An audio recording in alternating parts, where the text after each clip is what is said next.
Hey there, future teacher, and welcome to this Foundations of Reading 190 essay workshop lesson presented by teacherpreps.com. If you're here because you need to pass the Foundations of Reading exam, then you've found the right place. And if you're looking for test prep, just go down here to our test prep finder and look for the Foundations of Reading test prep page. Now, if you'd like everything that you need in order to pass on your next try, just click this blue button that reads Get Test Prep Now. And once you've already enrolled, just click the login button. And we're going to scroll on down through our test prep and find this Foundations of Reading button. That brings us to our roadmap that presents all of the links that you need in order to get the practice test, the study guide in one spot. So if, for example, on this Foundations of Reading exam, you're thinking, wow, I haven't studied concepts about print and I would love a refresher, well, just take a look at the inside of our test prep. That includes the video, the vocabulary, the study guide, and then towards the bottom, we have an interactive vocabulary exercise as well as the practice test to make sure that you have all of the knowledge and the skills in order to demonstrate your understanding for test day.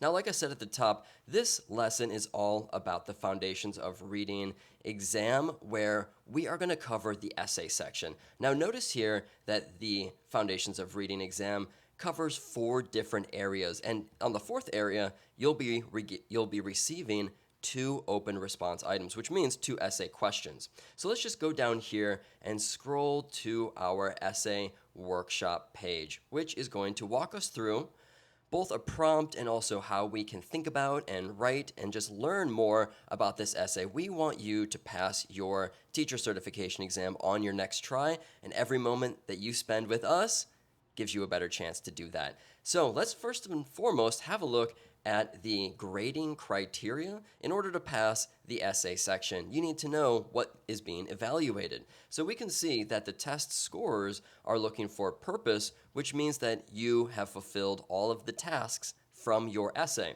Secondly, we need to demonstrate our understanding of pedagogical knowledge and instructional strategies in the classroom. Third is support, and that's where we provide our evidence based off the information that we're given in our essay prompt. And then fourth is our rationale, or the strength of the argument that we're presenting in our essay response. Now, note here for the Foundations of Reading score, the top score on your essay you can get is a score of 4. That's what we're aiming for, yet a score of 3 shows adequate knowledge, and that's acceptable too. Just note here that the higher the score that you receive on your essay section, the better chance that you have to pass the entire Foundations of Reading 190 exam. So also note we have some instructions all about your essay, and that is, for example, the length should be approximately 150 to 300 words. Now, if we keep going down, you'll see that we have created 2 different sample items that you actually can read, just like on test day, and then go here and type your response.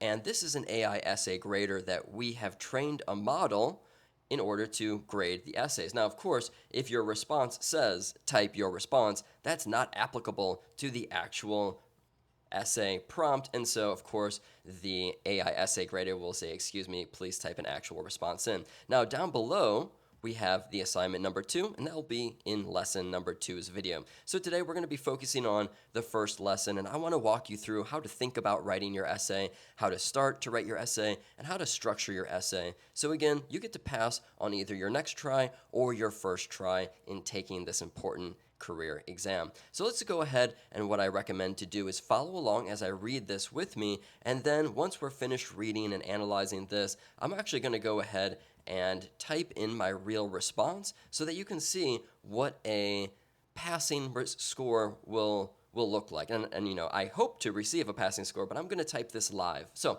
let's begin. Let's go all the way down here, and let's read the instructions for assignment or essay number 1. It says, use the information provided in the exhibits to complete the assignment that follows. Utilizing your expertise in foundational reading skills such as phonemic awareness, phonics, recognition of high-frequency words, syllabication, morphemic analysis, automaticity, and reading fluency. Remember, reading fluency covers 3 basic aspects. That's accuracy, rate, and prosody, and then also self-correcting. So here we need to compose a response or essay of approximately 150 words in which we complete the following 4 tasks. So, first task says that we need to identify one significant strength that this student named Jacob demonstrates related to foundational reading skills. And then after that, we need to identify one need that Jacob is showing.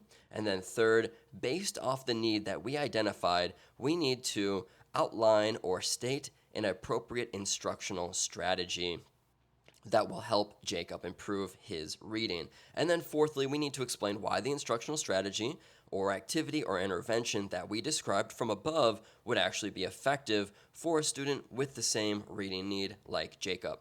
Now, it says be sure to reference specific evidence from the provided information, which is right down here below, in order to support your response. So let's go down here. It looks like this essay response is giving us a teacher record, which states halfway through the academic year, Jacob, a 3rd grade student, is asked to read aloud a passage from a text he has not yet seen before. As Jacob reads, the teacher meticulously records his oral reading performance on a copy of the text.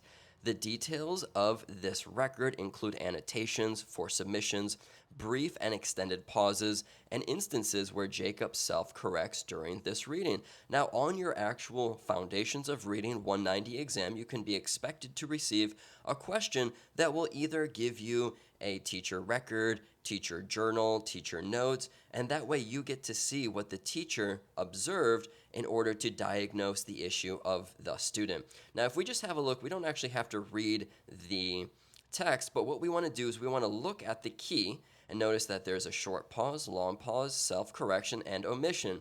So what we want to next do is find patterns or patterns of error that the student is showing so that we can complete both the strength and the need for task 1 and 2. So let's go down here, and what I notice is that there are 2 long pauses, and let's have a look at where these long pauses are. One windy evening, and he pulled it. And I noticed a couple of similarities is that there are commas right after each, and this is also right at the beginning of a sentence for both of them, so that's similar. Next, if we move down, the next error is this self-correction, this C, and I see that there are also 2 self-corrections. Now let's just take a closer look at where these self-corrections are happening. So, filled with ancient books, and door was a dimly lit room. So here I notice we have a little like a phrasal verb or just a short phrase. For example, ancient books and dimly lit room. So the student might be less confident or knowledgeable about reading words that are packed together like a phrase. Now let's keep going and see what else we notice. Here I see a short pause. This is old manuscripts right before the word manuscripts, which is a multisyllabic word. So the student might need some work with multisyllabic words. And finally, we have the omission. 2 omissions, which look interesting here. I see moved and raised were simply omitted, which means the student, Jacob, here just did not read it. He probably read like, as he, a stack of heavy books, and Tim's heart as he stepped aside. Now, it sounds strange when you read it like that, but when reading with young learners, they might accidentally omit things, and what I notice here is that both words are verbs that are written in the past tense. So, what we want to do is just collect that information, and we want to scroll on down to the second and final asset or piece of information or resource that we're given in order to answer the essay. And this is the oral reading fluency rubric. So what it says here is oral reading fluency evaluation. What it notes is the following oral reading, following the oral reading from above, the teacher calculates Jacob's reading fluency metrics, including the number of words he reads correctly per minute and his accuracy percentage. Additionally, Jacob is graded on a score of 1 through 4 across 3 dimensions of his reading fluency, where 4 is the highest possible score.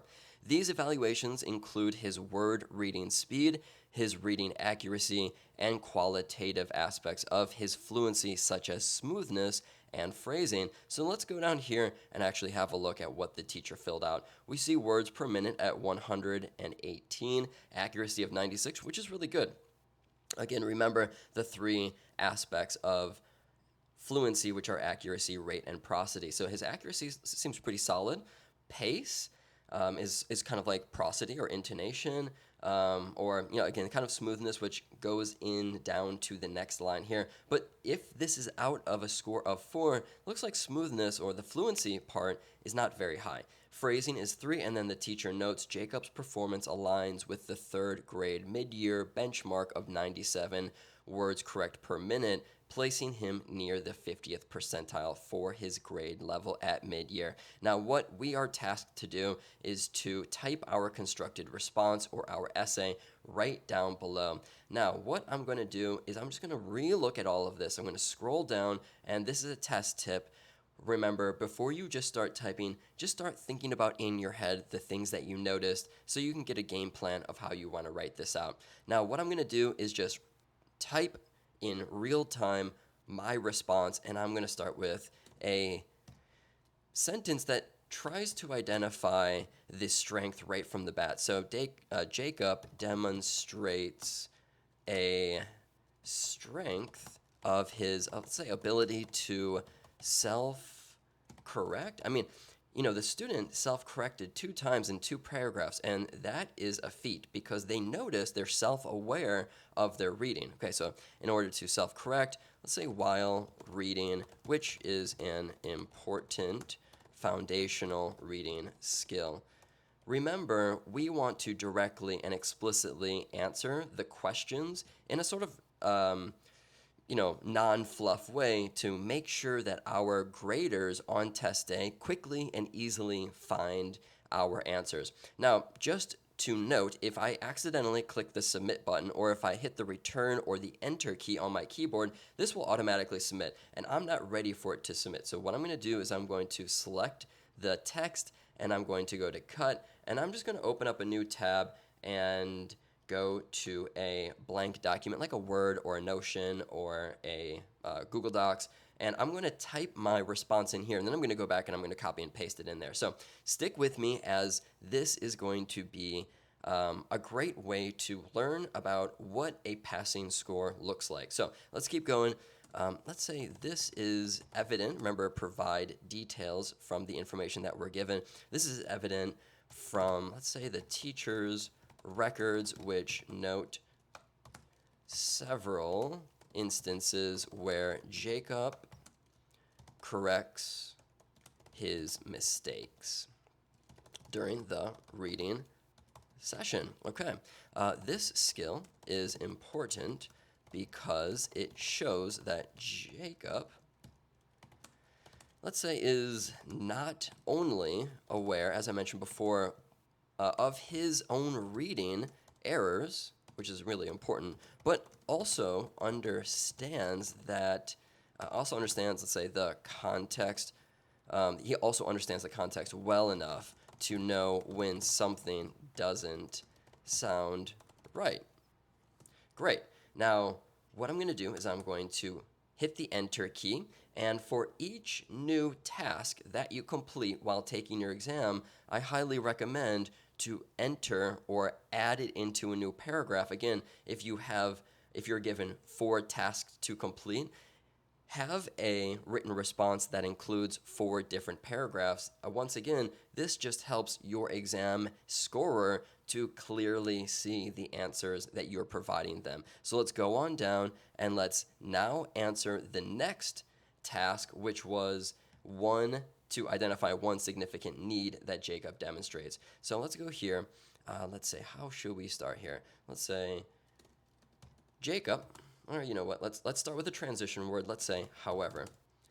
Jacob also faces challenges, and we can discuss those issues right now. Jacob faces challenges with reading fluency, as indicated by frequent pauses. Remember, we saw both brief and extended pauses in the recorded oral reading session. So, and then you want to go on and you want to explain what this means. So, these pauses suggest he struggles with, say, automatic word recognition, recognition, sorry about that, which can disrupt the flow of reading and, let's say, affect overall comprehension. Notice here how all right, notice here how I am going a little bit deeper. So I don't just start with one sentence and identify the need, but I also let the scorer know that I am able to understand more of just that shallow or that basic knowledge. So let's keep going. Let's go down, and the next prompt is based on what you identified, outline an appropriate instructional strategy. All right, so to help, let's say to help improve Jacob's fluency, I would recommend, let's say, guided, repeated reading. And notice for your exam, you are going to need to know specific instructional strategies, whether you receive a case study about a student who needs to improve their sight words, their their understanding of phonological or phonemic awareness, concepts about print, the alphabetic principle. These all have specific instructional strategies, and that's why I like our study guides so much, because they directly and explicitly are stated for you to just quickly grasp, learn, get a good recall on this information so that you can nail your exam. So let's keep going here. Repeated reading is a good strategy for students that need to improve their fluency. So that's what I'm going to use here. Now in this activity, go on and kind of talk a little bit more about it. Jacob would read the same passage multiple times until he can do the reading, or kind of until he can read the passage fluently, and without unnecessary pauses. All right. Great. I hope you are appreciating this video. I'm going to pause here. If you are liking these videos, please give this video a thumbs up, and I'll keep going, trying to complete this as fast as I can. I'm writing this in real time, and it's kind of difficult, but it's also really good practice for your teacher certification exam. All right, so pauses, and let's go feedback, and support would be provided. So I want to say what I would do as the teacher, provided by the teacher. Say focusing on words or phrases that are, particularly challenging for Jacob.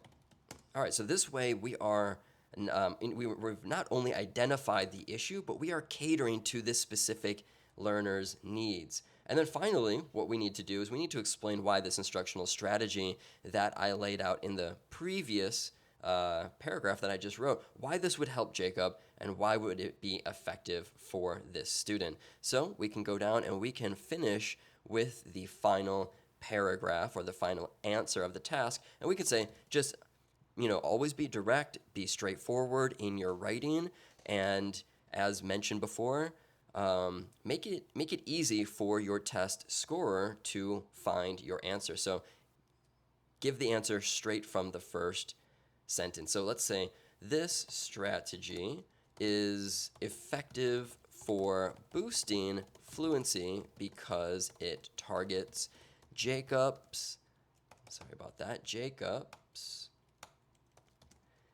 need for quicker and more accurate word recognition. Notice here how I'm using buzzwords that are pedagogical friendly, and your test score is going to love it. All right, so repeated exposure to the same text reduces, let's keep going with kind of teacher talk here. Cognitive burden of decoding, allowing Jacob to, let's say, focus more on understanding the text rather than focusing on reading the text. This way his comprehension will improve as well.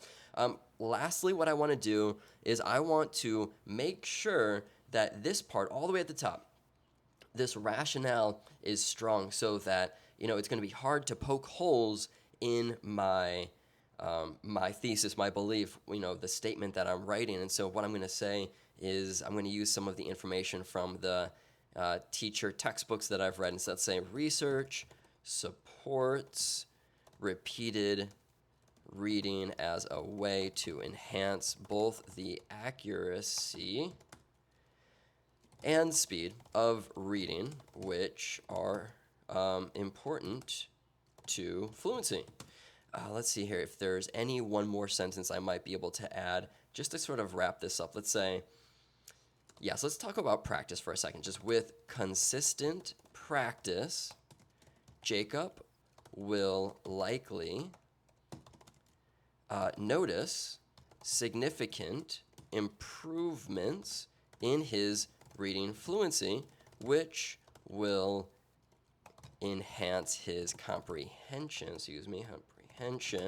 and enjoyment of reading. Love it. And what I want to do here is go back, can disrupt. There we go. Check for spelling, grammar mistakes. Now, of course, you are not graded on your writing style, your ability to spell correctly. However, this is a professional exam for your career to become a teacher. And so if you notice a spelling mistake or grammar error and you have time on actual test day, make sure that you change it. Now, what we want to do here is we want to copy and paste our response directly into our AI essay grader that is modeled specifically for the Foundations of Reading exam. Click that submit button and let's see what we get.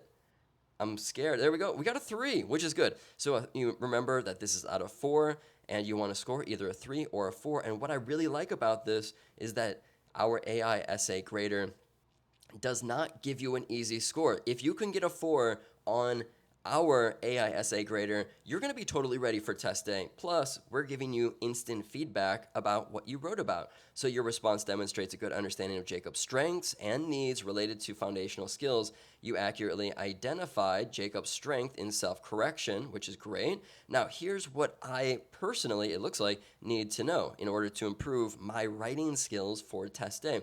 The recommendation of guided repeated reading sessions is appropriate. That's good. However, okay, so here we go.